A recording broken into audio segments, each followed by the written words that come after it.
알면 편한 심리학 알편심 오늘의 이야기 시작합니다. 안녕하세요. 심리상담연구소 마음을 거닐다 소장 마거입니다.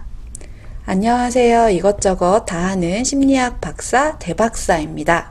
네, 대박사님 이번 주는 좀 특별한 주였죠, 대박사님한테. 그렇죠. 네, 순댓국 미션 성공하셨습니까? 네, 성공했습니다. 박수. 근데 이게 네. 쉽지 않았어요. 이게 지금 딱 성공했다라고 한마디로 말했지만 사실 삼고초려 끝에 제가 한 그릇 먹었습니다. 제갈공명, 제갈 순댓국인가요? 그분을 제 입으로 모시기 위해서 제가 문 닫은 집, 안 하는 집 이렇게 갔는데요. 오늘 가보니까 의외로 혼자 계시는 분들이 많아가지고 비교적 그래도 좀 손쉽게 접근할 수 있었습니다. 가서 먹었더니 어땠어요? 제 편견이 있었다는 걸 깨달았어요.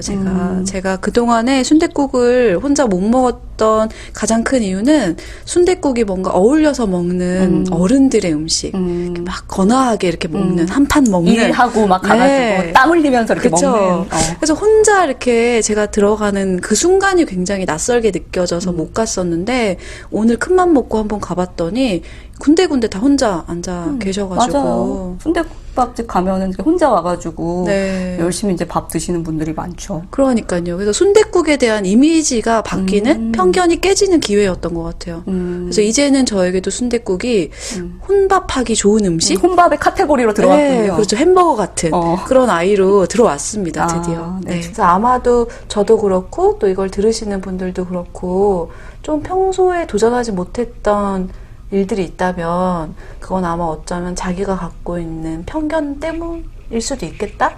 그래서 한번 경험해보면 그걸 깨는 계기가 될 수 있겠다. 맞아요. 네, 그런 생각이 들었어요. 뭐니 해도 해보는 게 장땡인 네. 거네요. 장땡까지. 너무 저렴한가? 네. 네. 근데 지금 혼밥 얘기를 했는데 뭔가 이제 혼자 하는 것뿐만 아니라 우리가 다른 사람들 시선을 신경 쓰는 것 중에 편견 때문에 하지 못하는 것들도 참 많은 것 같아요. 뭐 예를 들면 내가 이렇게 행동하면 뭐 저 사람이 나를 싫어할 거야. 나를 이상하게 보겠지? 뭐 이런 생각이라든지 또는 상대방의 요구에 거절을 하면 나를 안 좋게 생각할 거야 라든지 이런 수많은 생각에는 사실 편견에 가까운 것들이 숨어 있을 수 있거든요. 그렇죠. 근데 편견을 깨는 가장 좋은 방법은 실제로 해보는 거. 해봐야 그게 별거 아니구나. 내 생각이 좀 편견이나 과장된 것일 수 있겠구나. 이런 것들을 발견할 수 있게 되는 거죠. 맞아요. 좀 용기가 필요하겠지만 용기를 좀 내셔서 해보시면은 사실 별거 아니라는 거. 오늘 순댓국집에서 별거 아니라는. 그래서 좀 허무하기도 했다면서요. 네, 그러니까 이걸 내가 그동안 못했나? 음. 이 간단한 일을 못해서 마음이 숙제처럼 가지고 있었나? 이런 생각들이 들더라고요. 그래서 확실히 알면 편해지는 심리학이 맞는 것 같아요. 네, 역시 자부심. 네, 듭니다. 저희가 오늘 또 소개해드릴 일이 있죠. 네, 저희가 드디어 첫 번째 이벤트가 아주 성황리에 마무리되었습니다. 네, 세 분을 추첨하는데 무려 15명. 경쟁률 5대1. 그렇죠. 이런 사상 초유의 경쟁률은 제가 최근에 처음 봤어요. 네. 그래서 세 분을 추첨을 공정한 랜덤 추첨기로 추첨을 했고요. 그 결과를 공지사항에 올렸으니까 보시고 저희 이메일 주소로 닉네임과 쿠폰 받으실 전화번호 보내주시면 저희가 빠르게 커피 쿠폰을 기쁜 마음으로 보내드리겠습니다. 네, 저희가 앞으로도 다양한 이벤트를 할 예정이니까요. 많은 관심을 갖고 지켜봐 주시기를 부탁드립니다. 네. 오늘 다룰 주제는 뭔가요? 오늘은 소위 의사결정장애라고 하는 의사결정을 못하는 사람들에 대한 이야기를 해보려고 해요. 그러니까 사실 살아가다 보면은 매 순간순간이 결정의 연속이잖아요. 그렇죠. 네. 마거님은 결정 어떠세요? 잘하시는 편이에요? 뭐 여러 가지 영역에 따라 좀 다르기는 한데 저는 뭐 선택 하면 떠오르는 게 점심 메뉴예요. 아하. 그래서 지상 최대의 고민이죠. 네, 맞아요. 네, 직장인들 같은 경우에 보면 오전에 가장 중요하게 처리해야 할 의사결정이 점심 메뉴라고 하더라고요. 정말 너무너무 중요하죠. 네. 그래서 저도 오전에 좀 이렇게, 무엇을 먹을까? 이런 것들을 고민하면서 지내곤 하는데, 저는 야식이에요. 애들 딱 재우고 나면 한 10시쯤 되는데 그때가 딱 출출해지는 시간이거든요. 그러면 이거 오늘 치킨을 먹을까 말까를 고민하기 시작해요. 근데 그 고민을 한 10분 정도만 하면 괜찮을 것 같은데 1시간이고 2시간이고 하는 거예요. 그래서 시계 보면 11시. 근데 또 고민해요. 너무 늦지 않았나? 11시면 또 너무 늦다. 고민하다 보면 12시. 그럼 그때 되면 배가 더 고프거든요. 네. 결국 시켜요. 10시에 시켰으면 나았을걸. 차라리 그랬어야죠. 근데 결국에 12시에 시켜서 12시 반에 받아서 먹고 잔다니까요, 제가. 그리고 나서 후회하죠. 엄청 후회하죠. 다음날 아침에 부은 얼굴로. 맞아요. 나를 질책하게 되는. 네. 그래요.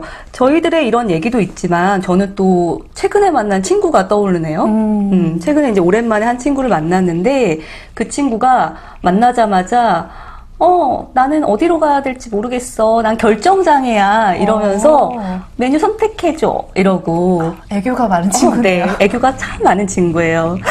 그리고 이제 밥을 먹고 나서 어떤 카페에 가야 될지도 저한테 결정해달라고 해서 참, 재밌었던. 메뉴에서부터 커피까지. 네, 그런 기억이 나네요. 근데 저희가 너무 의사결정을 먹는 얘기만 하고 있는 것 같은데요. 네, 그래요.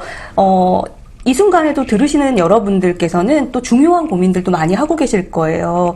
내가 이 직장을 계속 다녀야 하나, 이직해야 되는 건 아닌가, 또는 이사를 언제쯤 해야 될까, 어디로 해야 될까, 또는 내가 이 사람하고 결혼을 해야 될까, 또는 뭐 결혼하신 분들은 첫째 고민은 별로 많이 안 하시는데 둘째를 낳아야 될까 말아야 될까, 그 낳기까지 고민한다는 바로 그 둘째 고민이요. 아무튼 이런 중요한 결정들에 대한 고민도 많이 하시는 것 같아요. 근데 아까도 이제 말했다시피 사람들이 보통 이렇게 결정장애, 뭐 선택장애 이렇게 말을 하는데 이게 공식 명칭인가요? 사실은 그런 공식 명칭은 없어요. 그러니까 진단명이 없다는 얘기인데요. 우리가 한때 분노 조절 장애를 엄청 얘기를 많이 하죠. 했는데 그것도 정확한 진단명은 아니거든요. 네. 결정 장애라는 말도 사실은 어떤 증상을 특별히 규정할 수 있는 공식 진단 명칭은 없어요. 그래서 오히려 요즘에는 햄릿 증후군이라는 말을 많이 쓰더라고요. 그 죽느냐 사느냐 그것이 문제로다. 네, 햄릿 말하는 거죠? 바로 그 햄릿입니다. 그 사람이 이제 죽고 사는 것을 고민하면서 결정하지 못하는 그런 모습을 현대 사회의 많은 사람들이 이거 살까 저거 살까 이거 할까 말까 결정하지 못하는 그런 지금의 모습과 빗대어서 햄릿 증후군이라는 말을 쓰더라고요. 그래서 제가 좀 찾아보니까 요즘에는 대신 결정해주는 앱 이런 것도 있더라고요. 그런 것도 있어요? 네. 흥미롭네요. 뭘 결정해달라고 해요? 작은 것부터 큰 것까지 뭐 이렇게 선택, 약간 뭐라고 해야 될까요? 그렇게 사다리 타기 같이 그런 앱이 있는 것 같더라고요. 네. 생각하기에 이런 거 해볼 수 있겠네. 뭐 옷집에 가서 이 옷 살까요? 저 옷 살까요? 사진 찍어서 뭐 올리고 그런 것도 되게 만들어놨을 수도 있을 것 같아요. 실제로 그런 방송이 유행이라서요. 그래요? 옷 쇼핑할 때 실시간으로 이렇게 보여주면서 저 뭐 살까요? 이렇게 묻는 거. 그럼 댓글 반응 보고 구매하는 거. 이런 게 유행한다고 하더라고요. 네. 그만큼 의사결정의 어려움, 선택의 어려움을 사람들이 겪고 있다라는 걸로 보여지기도 하네요. 네. 근데 사실 이 의사결정 장애, 결정장애라는 말을 쓰는 것에 대해서는 좀 고민해 볼 필요가 있는 것 같아요. 그래요. 사실 이게 공식 진단명도 아니고 또 이거를 장애라고 표현을 하면 마치 이것이 무슨 문제인 것처럼 느끼게 될 수도 있을 것 같아요. 맞아요, 맞아요.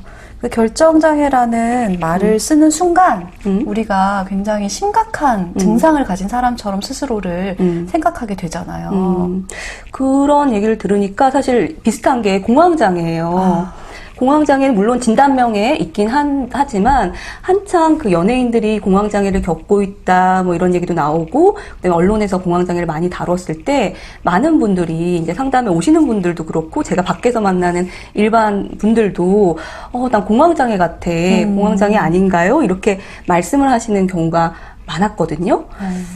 뭐 그분들의 어려운 상황과 그런 것들은 매우 공감이 되고 이렇지만 사실 이렇게 찬찬히 들여다보면은 그 진단명에는 진단 기준에는 부합하지 않는 경우가 많아요. 그러니까 좀 사회적 관계에서 조금만 불편해도 어머 나 공황장애인가 봐 이렇게 생각한다는 거죠. 네. 그래서 저는 사실 그렇게 이제 너무 언론에서 어떤 장애를 너무 많이 얘기하는 거에 대한 불편함이 있어요. 그래서 사람들이 쉽게 자신의 가벼운 또는 뭐 큰 어려움일지라도 너무 큰 문제로 인식을 해서 그 문제에 좀 매몰되는 것 같거든요. 네. 그러니까 저희도 이 방송에서 결정장애라는 말을 쓰고 있기는 하지만 혹시 들으시는 분들 중에 이제 의사결정 하시는데 어려움이 있으시다면 내가 결정장애인가 봐 이렇게 생각하지는 마시고 나는 이런 상황에서 이런 선택을 할 때 좀 어려움을 겪는구나, 고민을 많이 하는구나 이렇게 약간은 가볍게 생각해 보시기를 권합니다. 그래요. 그러니까 즉 문제에 좀 매몰되지 않고 오히려 인간은 왜 그런지, 나는 왜 이렇게 결정이나 선택의 순간에서 좀 주저하거나 어려워하는지 이런 특성을 좀 이해해 보시고 뭐 어떻게 하면 좋은 결정을 할지 또 편안한 결정을 할지 이 방법을 알아보시는 쪽으로 접근하시는 게 좋을 것 같아요. 그게 오늘 저희가 하고자 하는 바로 주제죠. 네. 그럼 본격적으로 오늘의 알편심 이야기로 넘어가 볼게요. 그래요? 우리가 오늘 이제 선택 장애란 말 자꾸 쓰고 싶지 않은데 그냥 우리가 많이 쓰니까 그렇게 써볼게요. 선택이 이제 어려운 경우를 생각해 보면 이렇게 선택의 대안들 가짓수가 많을 때 선택이 어렵더라고요. 네, 그러니까 선택할 거리가 많을 때, 그렇죠. 선택하기가 더 어려워지는 그런 게 있는데요. 실제로 실험을 통해서도 증명이 된 바가 있어요. 되게 유명한 잼 실험이라고 할 수 있는데요. 그 가판대에 잼을 6개 진열해 놓은 가판대와 24개를 진열해 놓은 가판대를 딱 설치했어요. 잼만. 그러면 마고님은 어디를 구경하러 가실 것 같으세요? 당연히 여러 가지 많은 것들 구경할 게 많은 24개짜리로 구경할 것 같아요. 네, 다른 사람들도 다 마고님 같이 생각을 했나 봐요. 네. 그래서 실제로 굉장히 북적이는 가판대는 잼 24개짜리. 그래서 사람들이 북적북적 굉장히 구경을 많이 하는데 실제로 얼마나 구매했나를 체크해 봤더니 6개가 있는 가판대에서 구경을 했던 사람들은 약 30%가 구매를 했대요. 그런데 24개가 있는 가판대를 구경한 사람들은 그 중에 약 3%밖에 구매를 안 했다는 그런 재미있는 실험이 있었습니다. 그러니까 구경은 많이 하겠지만 결국 의사결정은 선택의 대안이 적은 곳에서 의사결정을 더 쉽게 했다는 거네요. 그렇죠. 잼만 24개인데 그중에 맛보다가 다 지칠 것 같지 않아요? 저 맛보다가 미각을 잃을 것 같네요. 네. 네, 그래요. 뭐 식당 같은 경우에도 그런 것 같아요. 메뉴가 많은 곳에 가면은 뭔가 신나게 뭐 먹을까 하면서 되게 즐겁게 메뉴를 결정할 것 같은데 오히려 메뉴 결정하기가 또 어려운 피곤하게 때도 있어요. 느껴지고. 이것도 맞아요. 먹고 싶고 저것도 네. 먹고 싶고. 그 실제로 또 뇌과학 연구에서도 이러한 현상을 증명한 게 있더라고요. 그래요. 요즘 심리 현상에 대해서 뇌과학으로 증명하고 설명하는 그런 추세가 있어요. 맞아요. fMRI가 안 들어가면 이제 논문이 안 나온다라는 말을 그래요. 할 정도로 좀 대세이긴 하죠. 근데 fMRI가 비싸잖아요. 그래서 쉽게 못 합니다. 네, 네. 우리도 하고 싶은데 fMRI로 할 수 있는데. 할 수 있는 능력이 있는데 돈이 없어서 알편심 잘 되면 저희 하는 건가요? 해보죠. 네. 자, 근데 제가 그 실험을 좀 설명을 드리자면요. 그러니까 컵에다가 붙일 그림을 고르라는 지시를 줘요. 그런데 3가지 조건이 있었어요. 한 조건은 그림을 6개 중에 골라라. 그 다음은 12개 중에 골라라. 24개 중에 골라라. 그러면 사람들한테 이제 fMRI 기계 안에 들어가서 네가 원하는 그림을 선택하라라는 지시를 줬을 때 뇌의 어떤 부분이 얼마나 활성화되는지를 살펴본 거죠. 네. 일반적으로 어떤 의사결정을 할 때 활성화되는 2개의 영역이 있는데 그 영역이 얼마나 빨갛게 불이 들어오는지를 본 거예요. 네. 근데 재밌는 거는 가장 불이 많이 들어온, 활성화된 게 높았던 조건은 선택지가 12개였을 때였다고 해요. 그러니까 6개, 12개, 24개였는데 그 중에서 12개의 일대. 그림이 주어졌을 때 더 많은 내 부위가 활성화가 됐다는 거네요. 네, 그 사람들이 더 선택하려고 애를 쓰고 고민도 하고 선택에 대해 공을 들였다는 거죠. 흥미로운 거는 24개 옵션이 주어졌을 때는 뇌의 활동이 굉장히 떨어졌다는 거예요. 오히려 선택을 포기한 듯한 그런 모습을 보였다는 거죠. 뇌도 안절부절 못하면서 너무 많았던 에락 모르겠다 하고선 포기를 한 거네요. 그렇죠. 근데 그렇게 들으면은 마치 12개가 최적의 숫자인 것 같은 그런 느낌이 드는데 어떤가요? 실제로 이 연구자는 뭐라고 설명을 하냐면요.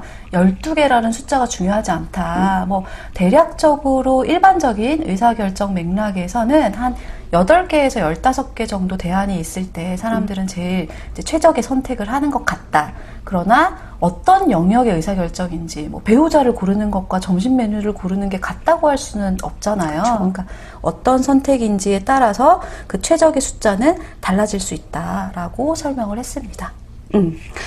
그러니까 우리가 의사결정을 쉽게 하려면 대안의 가지수를 줄이는 게 좋다는 말이네요. 이게 저희가 의사결정을 쉽고 편하게 할 수 있는 첫 번째 방법이 되겠네요. 그렇죠. 의도적으로라도 그 대안의 수를 줄여야 된다는 거예요. 그래서 실제로 제 지인 중에 이 전략을 아주 잘 쓰고 계시는 분이 계세요. 그래서 그분은 메뉴 선정이 그렇게 시간이 많이 걸리고 힘들다. 이런 거를 깨달으신 다음부터는 괜찮은 식당을 한 3개 정도 정해 놓으신대요. 그래서 누군가가 만나자라고 하거나 식당을 정해야 될 순간이 오면은 고민하지 않고 그 셋 중에서만 딱 정한다고 하시더라고요. 좋은 방법일 수도 있겠네요. 네. 요즘 워낙에 그 블로그 맛집 맞아요. 검색하면 엄청 많이 나오잖아요. 네. 사실 누구 만나기도 전에 지치잖아요. 네. 어디 갈지 결정하느라고. 근데 이분처럼 몇 개에 대한 아주 최소한의 대안만을 가지고 그 중에서 선택한다면 에너지를 많이 절약할 수 있죠. 네. 실제로 스티브 잡스도 늘 똑같은 옷만 입었던 거 그렇죠. 기억하시죠? 검은색 티셔츠에 밑에 청바지. 네. 왜 그렇게 했을 것 같으세요? 아무래도 바쁜 사람이니까 다른 의사결정할 게 많고 그러니까 이런 사소한 옷은 좀 사소한 거잖아요. 그런 선택에 드는 시간과 에너지를 좀 줄이기 위해서이지 않았을까요? 네, 맞아요. 정확하게 이해하신 것 같은데요. 그러니까 사소한 결정에 대해서는 특히 우리가 선택의 대안을 최소화해 두는 것도 아주 좋은 전략이라고 말씀드릴 수 있겠습니다. 그래요?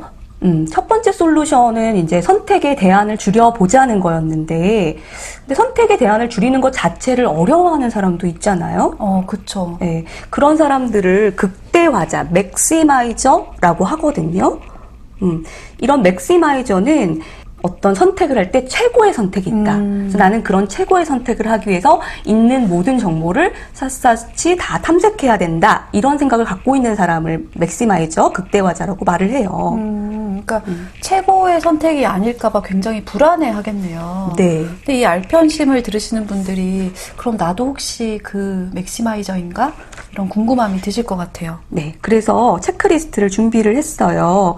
이거는 미국 심리학협회에서 제공하는 극대화 수준 체크리스트인데요. 그 중에 이제 몇 가지만 저희가 추려서 말씀을 드려볼 테니까 들으시면서 좀 체크를 해보시면 좋을 것 같아요. 네. 네.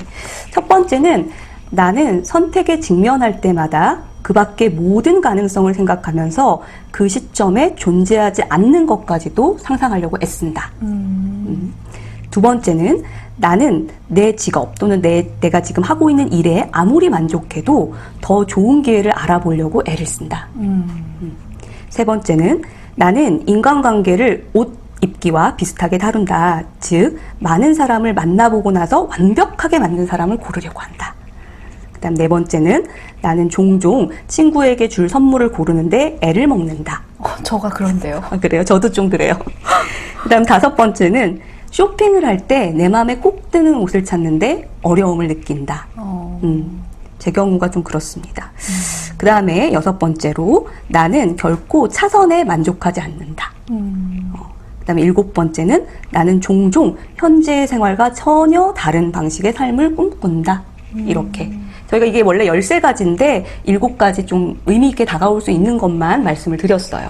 그러면은 이 문항들을 들으면서 어머 내 이야기인데? 라고 생각한 빈도가 많았을수록 극대화자일 가능성이 높다는 말씀이시죠? 그렇죠. 마거님은 어떤 분이세요? 저도 이것도 영역에 따라 다른데 특히 저는 여기서 아까 와닿았던 게 뭐 그 옷 살 때 있잖아요. 저는 쇼핑할 때 옷을 사러 갔을 때 중간에 가다가 이제 쇼핑을 하잖아요. 그래서 중간에 가다가 마음에 드는 옷이 있어요. 입어보고 괜찮네 라고 했을 때 바로 사지 않고 혹시라도 더 어울리는 옷 그리고 또 좀 더 가성비 높은 것이 있지 않을까 하는 생각에 그곳의 쇼핑몰을 다 돌아보고 나서 그 다음에 그쪽으로 다시 돌아가서 그 옷을 결국 돌아가서 사는. 결국 돌아가서 사게 되는데 그래도 혹시라도 최상의 선택이 있지 않을까 생각하면서 좀 돌아다니는 편이에요. 백화점을 100바퀴 돈다는 바로 그분이시군요. 그 백화점이 그래서 백화점이에요? 그렇죠. 그렇구나. 잘 몰랐네요. 저하고 완전 쇼핑 스타일이 다르시네요. 저는 아시죠?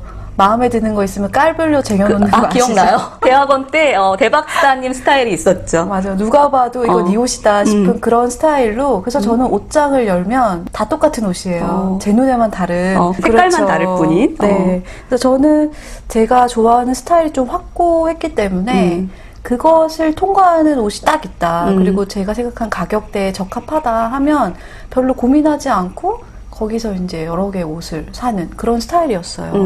그래요. 그리고 뭐 옷을 사고 안 사고는 뭐 어떤 사람한테는 중요할 수 있지만 사실 우리한테는 그렇게 크게 중요한 거는 아니잖아요. 그렇죠. 근데 그런 문제뿐만 아니라 의사결정의 영역이 굉장히 넓고 또 깊이도 다르잖아요. 맞아요. 근데 제가 아는 어떤 분 같은 경우에 들은 얘기인데, 그러니까 결혼정보업체에 등록을 하셨대요. 그래서 뭐 등록을 하면 몇 회까지 할 수 있나 봐요. 예를 들면 뭐 7회라고 하죠. 그러면 7회까지 할 수 있는데 선을 볼 수 있다. 선을 7회까지 선을 7회까지 볼 수 있는데 뭐 예를 들어서 세 번째 본 여자분이 마음에 들었어요. 그러면 그 사람한테 안착할 수도 있는데 7번까지 있으니까 나는 7번까지 다른 여자들을 다 만나보고 결정할 테야. 이러면서 혹시 더 나은 사람이 있지 않을까 해가지고 그러신 분도 봤어요. 그런 분도 어쩌면 맥시마이저일 가능성이 높죠. 근데 그분 참 피곤하시겠어요. 그리고 뭐 결과를 아시는지는 모르겠지만 결국 짝을 찾았을까 하는 의문이 들거든요. 왜냐하면 그런 분이 누군들 만족하셨겠어요. 아마 그 7번의 선 기회가 끝나면 아마 다른 정보 회사를 찾아가지 않으셨을까요?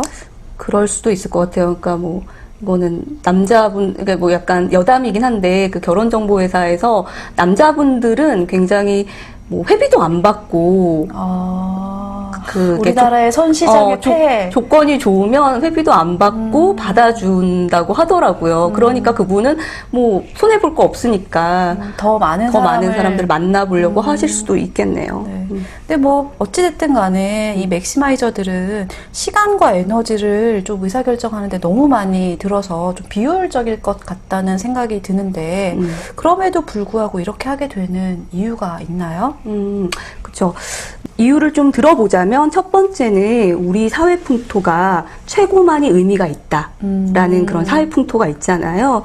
그래서 그런 사회 풍토에 수긍을 하고 또 그런 압박을 잘 수용하는 그런 분들이 맥시마이저가 될 수 있겠죠. 그리고 뭐 두 번째로는 만약에 내가 어떤 선택을 빨리 했을 때 모든 정보를 다 탐색하지 않고 했을 때 뭐 실패를 하면 어쩌나 그리고 또는 뭐 잘못된 선택을 해서 누군가에게 질책을 받으면 어쩌나 이런 생각을 하실 때 맥시마이저가 될 수도 있어요. 그러니까 실패를 두려워하는 경우에도 맥시마이저가 된다는 말씀이시네요. 저희가 첫 번째 다뤘던 바로 그 주제랑도 또 연결이 되네요. 그렇죠. 네, 그러니까 실패를 극도로 회피하려는 사람들이 있고 그런 사람들이 어떻게 하면 좀 편해지는지에 대해서 저희가 다룬 적이 있는데 1편을 좀 참고해 보시면 또 도움이 되겠네요. 네, 그래요. 그리고 또 이제 맥시마이저가 되는 세 번째 이유는 우리 사회가 정보의 홍수로 넘쳐나는 사회잖아요. 이런 많은 무수한 정보가 있는데도 내가 이거를 다 탐색하지 않고 의사결정을 하면 그건 좀 어리석은 거 아닌가, 좀 아깝지 않나 이런 생각을 하시는 분 경우에 또 맥시마이저가 될 수가 있어요. 제가 약간 그런 면도 있었던 것 같아요. 그러니까 탐색할 수 있는데 정보를 얻을 수 있는데도 얻지 않고 그냥 의사결정을 하면 좀 게으른 거 아닌가. 좀 내가 나 혼자만 뒤떨어지는 거 아닌가? 이런 생각들을 좀 했던 것 같거든요. 아, 그렇군요. 그래요. 그 맥시마이저, 극대화자의 특징이 완벽주의를 좀 추구하는 경향이 있대요. 그리고 이제 선택에 있어서 나는 합리적인 선택을 하는 사람이야, 합리주의자야, 이런 마인드를 갖고 있는 경우도 있다고 하더라고요. 지금 그래서 대 박사님이 얘기하신 내가 이렇게 정보를 탐색하지 않으면 좀 비합리적인 거 아니야? 이렇게 생각하신 거랑도 좀 맥락이 닿을 수 있나요?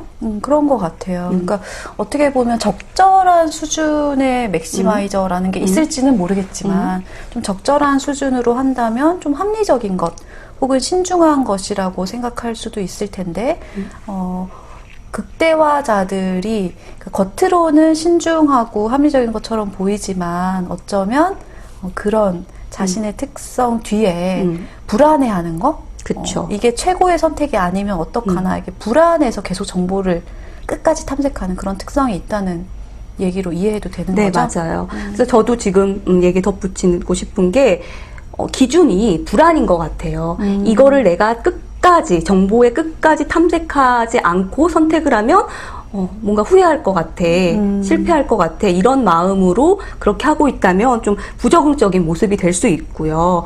근데 또 맥시마이저라도 그 과정을 또 즐기는 사람들이 있잖아요. 정보를 그쵸, 막 있어요. 많이 탐색해서 네. 좋은 선택을 해서 막 사람들한테 알려주고, 이런 경우라면 또 그렇게 또 우리가 문제 삼을 필요는 또 없을 것 같아요. 맞아요. 솔직히 제가 맥시마이저인 건 좀 피곤할 것 같지만 제 남편이나 제 친한 친구가 맥시마이저면 좀 행복할 것 같긴 해요.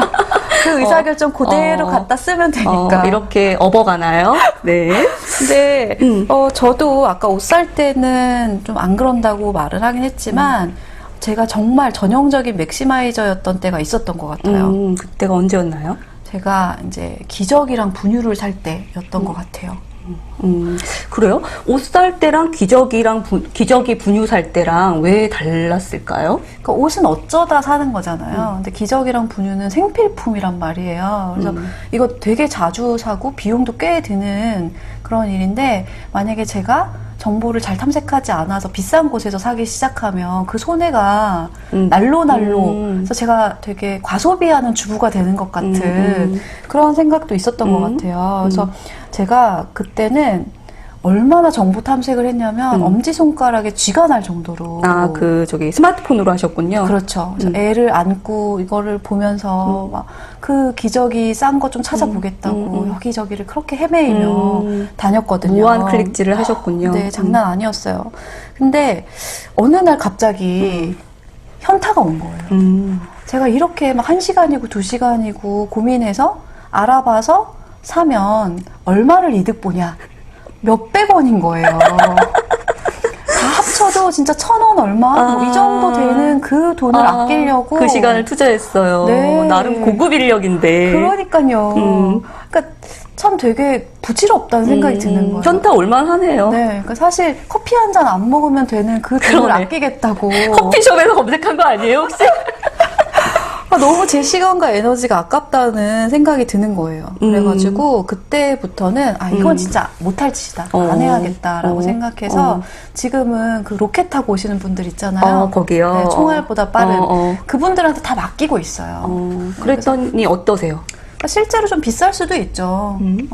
근데 만족해요. 왜냐하면 내 시간과 에너지를 절약했고 고작 그 몇백 원 차이라면 나는 그 로켓 분들에게 좋은 일 한다. 이런 마음으로 감사히 받아들이고 있습니다. 네. 제 친구가 했던 그 문구가 떠오르네요. 대세에 지장 없잖아. 맞아요. 대세에 지장 없어요.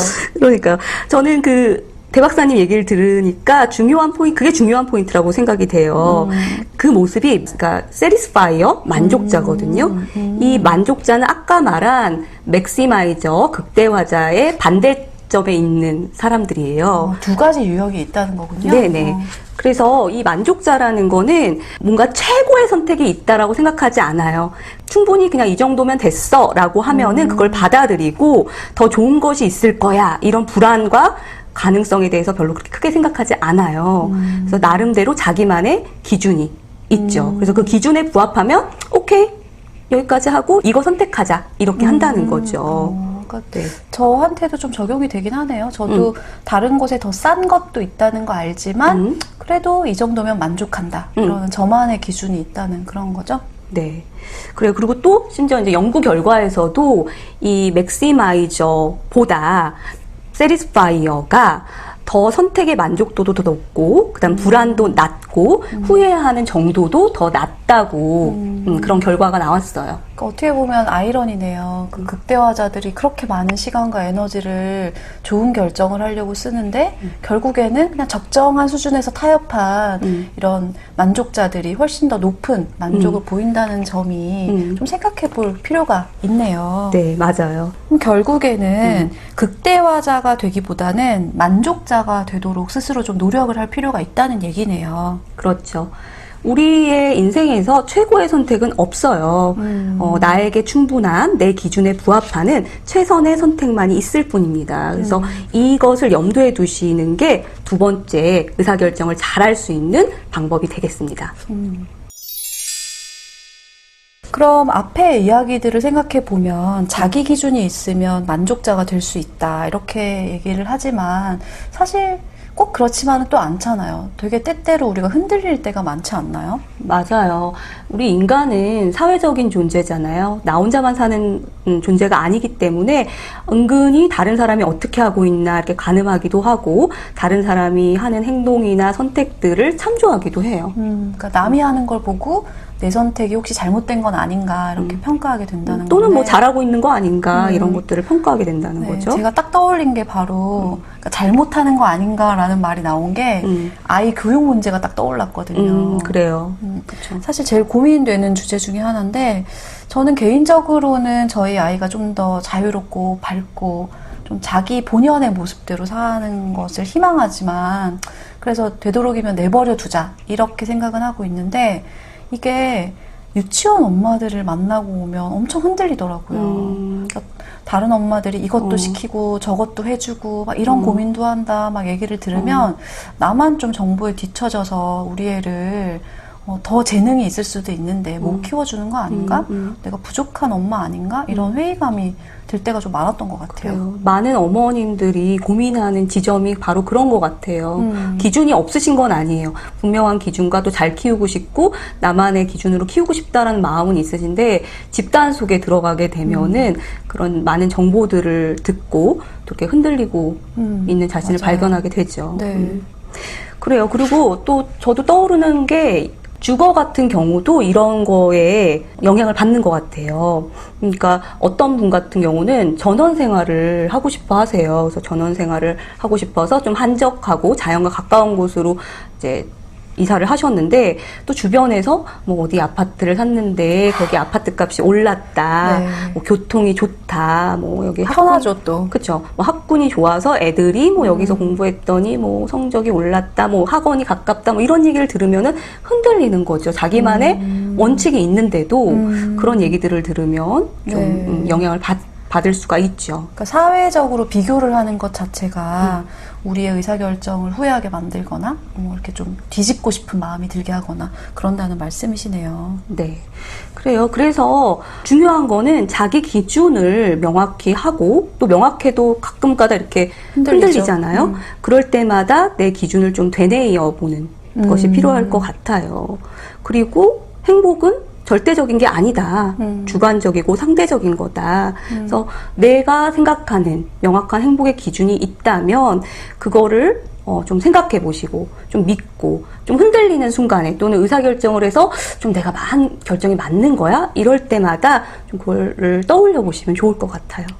저한테 좀 적용을 해보자면 유치원 엄마들 말에 흔들려서 여기를 학원을 보내야 되나 이런 생각이 들 때마다 내가 정말 아이를 어떤 방향으로 키우고자 했던가 이런 내 기준에 대해서 다시 한번 생각해 보는 시간을 의도적으로라도 또 가져야 된다 이렇게 정리할 수 있겠네요. 네, 그래요.